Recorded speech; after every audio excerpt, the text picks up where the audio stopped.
Hello and welcome to another episode of Truly Bedrock with me, Mr. Beardstone. We're back over here at the Winter District today, following the events of last episode, which, we'll discuss in just a moment. But first we're going to chat about this project over here, which is, of course, the Christmas Escape Room story. So we've still got a little bit of work to do over here, but I have made some progress since the episode before last, where we last visited here. So let's go see what we've done. I believe the last time we were here, we had finished the Christmas village. I did actually decide to lift up some of the snow from the ground in the end, just to make it a bit more patchy. I think it looks better, but we've also started through here. So we've now got this ice cave entrance, which then goes through to the back of a waterfall, and there's going to be an area here basically where you'll get your boats from, and then the idea is you hop in a boat and then you'll explore this area here, which is very much still a work in progress. In fact, it is one of the main things we're going to be doing today, is essentially this room, and of course the final lounge and lobby area. Through here, the idea is we've got these small little houses, which are of course elf houses, and this area here is not for exploring or finding anything. It is purely just a sort of a means to an end, really, to get back to the start of the game. As you can see, I've still got much lighting up to do, and I've got some more foliage to add and things like that, but I'm really liking these cute little houses, and we're going to make heavy use of armor stands in this area as well. We're going to have lots of elves running around and so on, and create some nice scenes. And then that's going to lead towards this area here, where you'll hop out of your boat. There'll be a request to just dismantle your boat and put it into a chest. Yep, there we go. I don't know if there's any way to sort of automate that process, which I will look into, but if not, we'll just have a chest there for people to return their boats, and then this is going to go through into the lounge. And the idea is we're actually going to have the lounge door here, so it really stands out from the background and looks odd and draws your attention to it. In order to put a lounge here, though, we need to do some digging, because there's lots of stone in the way. So we're going to dig out this area, that's going to be the lounge, and then we're going to make a way that will essentially feed you back up to the top here, and we're going to build our lobby as well. And I know initially we said we were going to do a Santa's workshop for the lobby. I really don't think I'm going to have enough time to do that and actually get the game open with enough time before Christmas. So we might end up just doing it as a few giant presents or something that stands out on the landscape. And what is that in the background? Oh wow, look at that. Is this a ski run or a toboggan run or something? Oh, this looks fun. This looks like it could be quite painful as well. It's clearly not open yet, but I do actually have a boat in my inventory. Would it be rude not to? I think it probably would, wouldn't it? This is not going to end well. Right, so, oh, geez. Right, so we've got to go. Oh, and I'm off already. Oh, dear. I don't know. Would I have survived if I stayed in the boat? I don't know how that works. Well, that's absolutely terrifying. Yeah, we should probably stay away from that. So in regards to the meeting we had last episode, it turns out that the beacon issue is rather more widespread than we thought, and especially with what happened with Silence Beacon, that Netherite beacon, it was only a small one as well, and that is actually quite terrifying how quickly that stuff grows. The next steps, of course, are investigations. So we're going to be arranging to meet up with Groover at some point in the future, and hopefully we'll have some samples by then, which I believe are being collected by others, and we can investigate this problem further and actually see if we can, find out what's going on and whether it poses much of a threat to us, which hopefully it doesn't. In order to keep moving this project forward, the next thing to do is to probably dig the hole for where the lounge is going to go, but I also need to head back to base and grab some extra resources so we can get the bits down there finished off. We don't have any armor stands or leather, and what is that? Well, now I need to find out.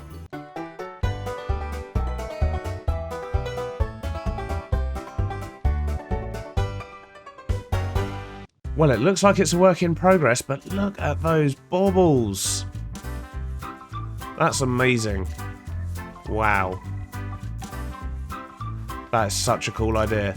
I'm absolutely in love with these mini blocks, I must say. I've had a little look around. There's not much going on here just yet in regards to its purpose. I'm not entirely sure. I can only imagine it's the Secret Santa thing. And, geez, look at that. That is so cool. Amazing. Anyway, I'm probably showing off some spoilers here, so we are in fact going to head to the base, and I will meet you back here in just a moment once I've got some more bits and bobs. Additional resources have been gathered, and I'm ready to do some digging. I'm actually just about to jump on stream, so we're going to do a lot of this work on the live stream. If you haven't checked that out, then please do. There should be a link below, and it'll allow you to see a lot of the things that I generally cut through during the videos. Just like that, in fact, it is now a few hours later. We've had a lovely, wonderful stream, and we've made some really good progress in the next room, which I'm going to walk you through now. In fact, In fact, I'm going to boat you through it, because that is, after all, its purpose, right? So I've still got a few bits to do. I've got all these boxes to clear out and the walls to sort out, and I've got a few other small details I want to put here and there, and I haven't made it snow indoors yet, so we will do that together in just a moment. And I guess it'll also be nice to sort out the bottom of the river as well, but I'm not going to lie, that's not really a priority right now. I kind of want to at least get this to a stage where it could open. For now though, let's hop in the boat and see what we're in for. So, as you saw earlier, we've got these little houses, we've got some bushes and things going around as well, and I've got this tripwire in here, which when you go through,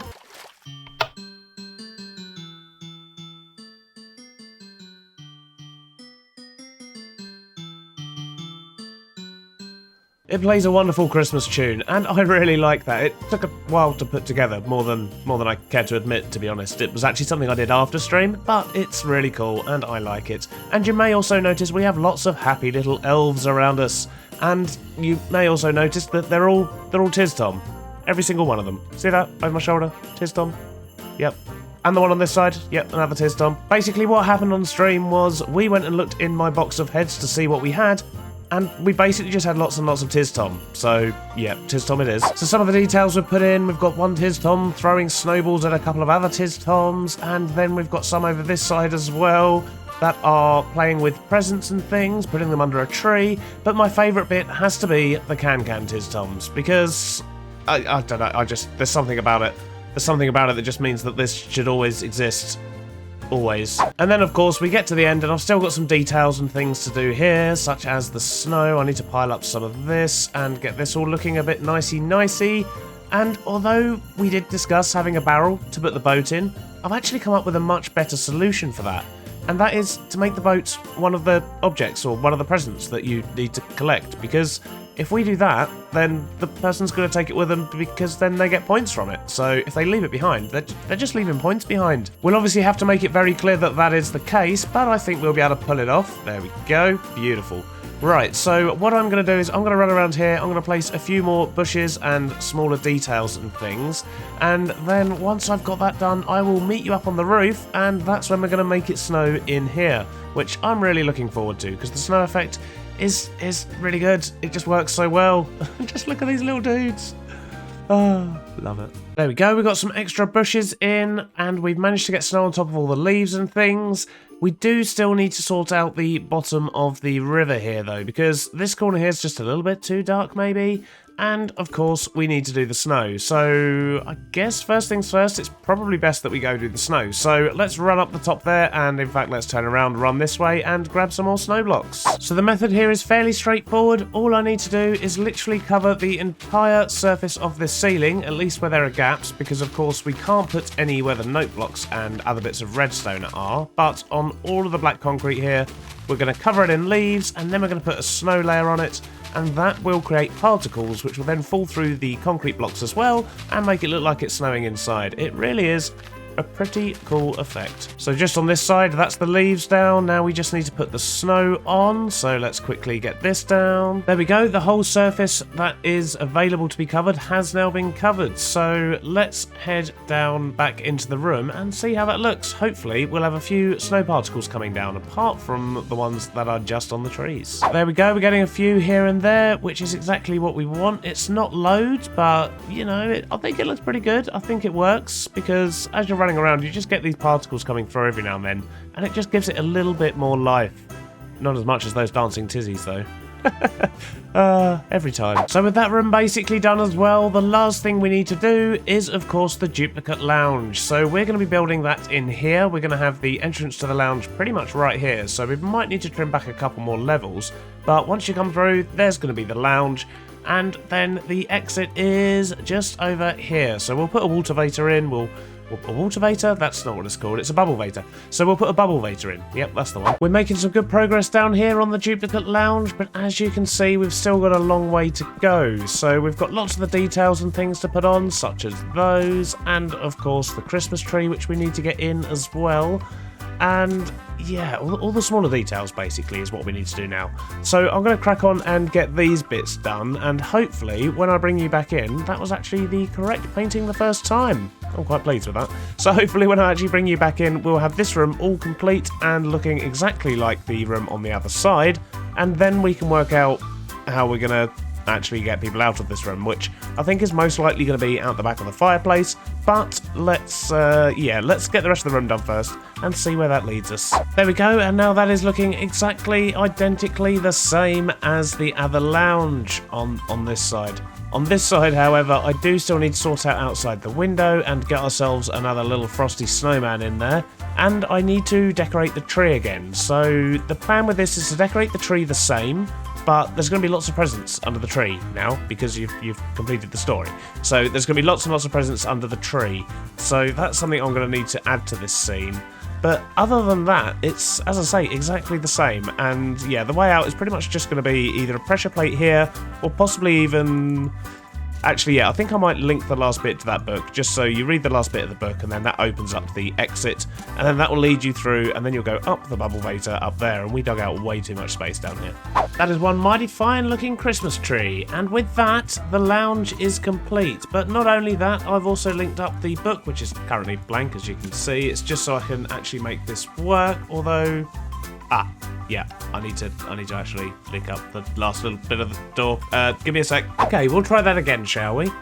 So reading the last bit of the story here, which is by no means a secret, it's just to ensure that the story is closed out before the player runs through the exit. You then go out here, and that will spit you back out, currently just on the surface, but that will be inside the main lobby area once we've got that built, which is almost, but not quite, but almost the next step and the next thing we need to do.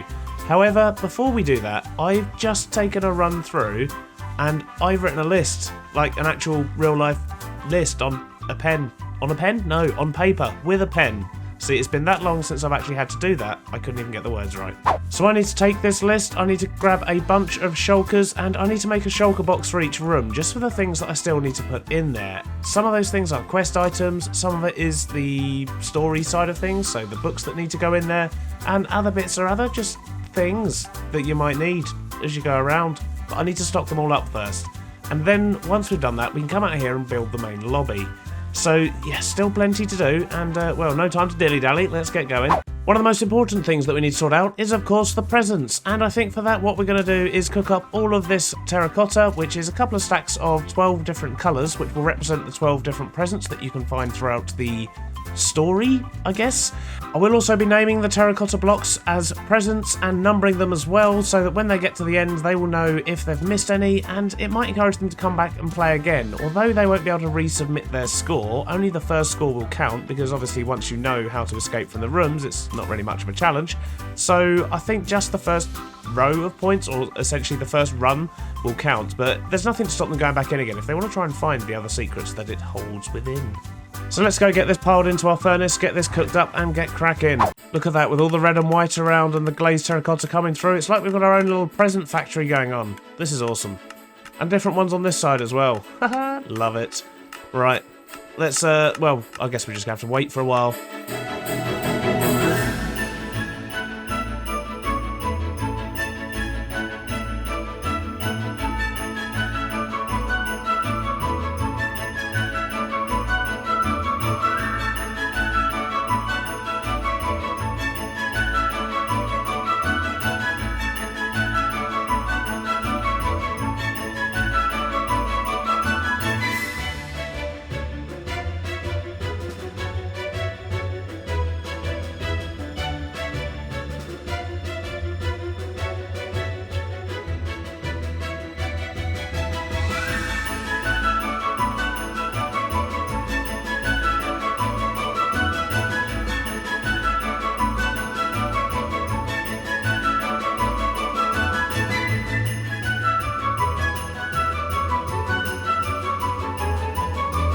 All of our presents are now named. I've just gone with a very simple present naming convention of just using the colours of the blocks, because I didn't really want to number these ones. I will let the players know that there's 12 of them, but this way there's a little bit more mystery of which ones they still need to find. You may also notice I have this line of shulkers back here as well. These are all named for the different rooms, and basically, as I said before, I do have lots of things I need to put in each room, and this will enable me to put the presents in the right boxes, and as I go into each room, I can just take out the box I need, put all the finishing touches on, put away the box, and move on to the next one. And that's me being organised, which is really weird. I don't normally do organisation, but this is such a mammoth task that if I didn't do this, I'd go mad. Now back over in the Winter District, I've got all of my boxes for the different rooms, I've got everything I need ready to go, and I did actually rename the presents so that they had the colours in their names. So I've now only got 30 levels. I've spent about 80 or 90 levels on that, but it's absolutely 100% worth it. Something I did notice, however, is that I must have been underground for a lot longer than I thought, because quite a lot has changed out here. And I'm not just talking about that mountain rising in the distance there. So while we've been hiding around underground, we've had this pop up, which is of course what Liara's been working on. I won't go any closer than that because of spoilers, but we've also got some of the town paths coming in. We've got Foxy's lovely decorations over the top here, which, as I think he put it in his video, it's lovely to have fairy lights leading the way in the Christmas path towards the Millennium Falcon. So you may be wondering why there's a Millennium Falcon in the Christmas district, but this is actually a throwback to an episode that Foxy did on his channel in 2017, I think, which was a Christmas special called Xmas Wars. If you haven't seen it, I highly recommend you do. It's very entertaining. But he didn't just build the Millennium Falcon. Oh no, he also built, over there, a winterized cantina, so we're going to go take a look at that as well. So this is a rebuild of the cantina that he put in the original episode, but it's obviously been made out of stone instead of desert material to try and fit in a bit more. Sadly, he wasn't able to put any villagers in like he did on the original, however, because that is a raid farm, and villagers in here would work out badly. And what's this? Okay, so we've got potions of healing, fire resistance, and water, and is that another barrel there as well? And we've also got milk as well. Fantastic. I like what he's done with the armor stands there. Very cool. So elsewhere out here, we've also got a cabin popping up over there, but that doesn't look finished, so we're not going to look any closer at that. We've also got this lovely bridge here, connecting all the paths up. But most importantly, the Christmas tree we looked at earlier on appears now to be finished. So let's see if we can find out what this one's about. Those ornaments look absolutely amazing. Look at those stars. How cool are they?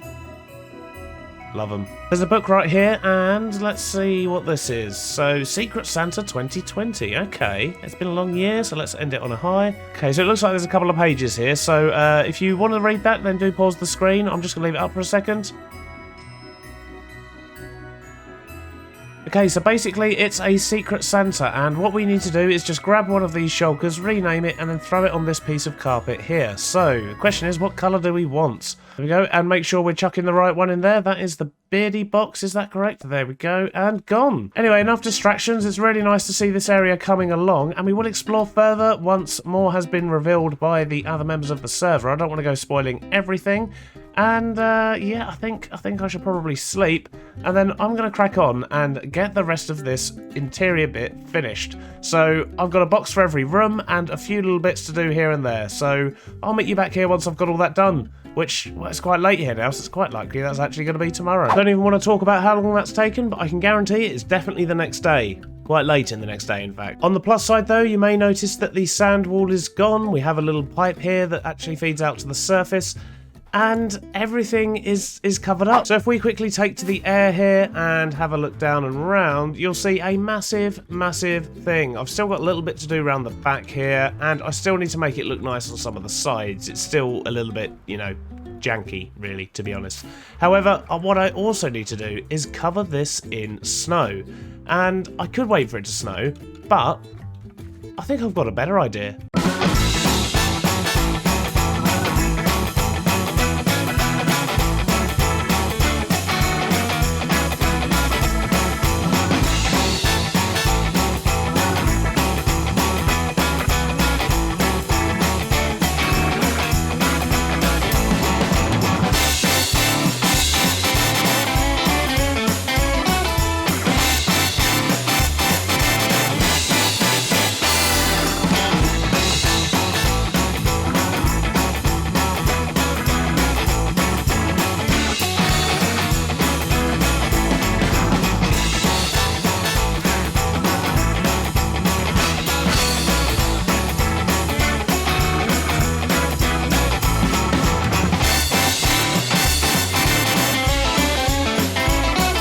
Right, well that seems to have worked. It's got most of the area covered. There's still a few bits here and there, and I've just been murderising most of the snowmen that have run away during the process. However, this dude is having a whale of a time just throwing snowballs at the dude in the boat, so I'm going to leave him, and there's another one over the other side doing similar. So, I think it's probably time I murder these, just so they don't go on a murderous rampage themselves. Give me a sec. There we go, and these last few patches will just fill up next time it snows, but I'm absolutely fine with that. It's definitely looking a lot better. It has hidden a lot of the hill as well. So, I think we're ready, pretty much to start making the lobby. But I've got so many boxes down here, I'm going to need to move all of these out of the way.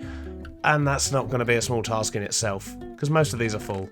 Oh, that one isn't. The trick with the snow worked well, and I've kind of got a bit carried away again, and I've done some things. We've added our prize pool over here, which is 32 diamond blocks. That will get paid out to the first sort of 5 or 6 places. The winner's going to get 16 of those, though, so pretty good prize for first. But not only that, I've also built the lobby, so if I pull back a little bit further and we look down, we have 3 big presents there, and they all kind of serve different functions. So this first one here is the red one, and this basically just gives you a quick rundown of what the Christmas adventure is. I've kept it short and sweet, and essentially when the prizes are going to be announced is all that's on the second page.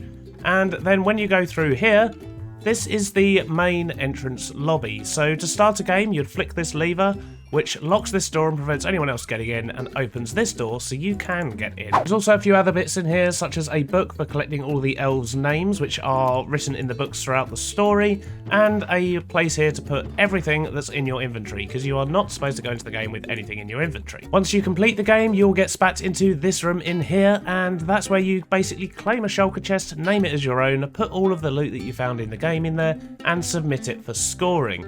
And that's basically it for this area, so fairly straightforward out here, and let me do that again so I can actually get out.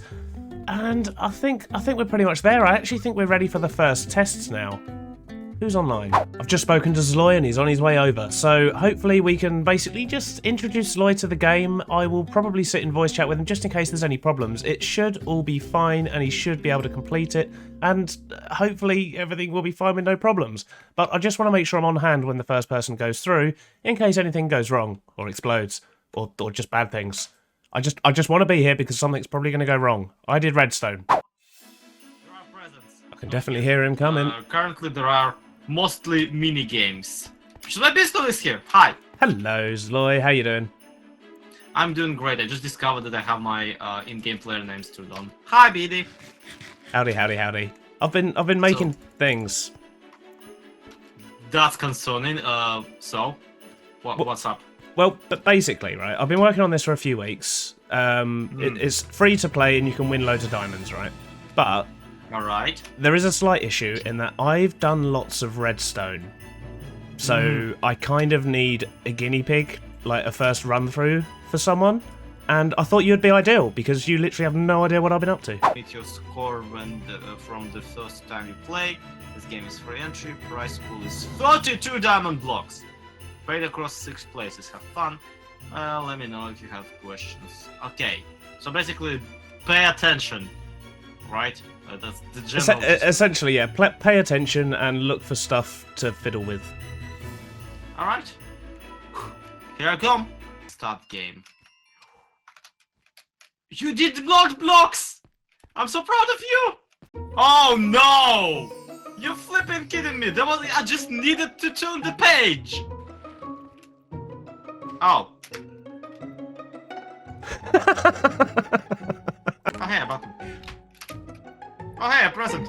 Oh, I got a blue one also. Ah, this is great. Aha!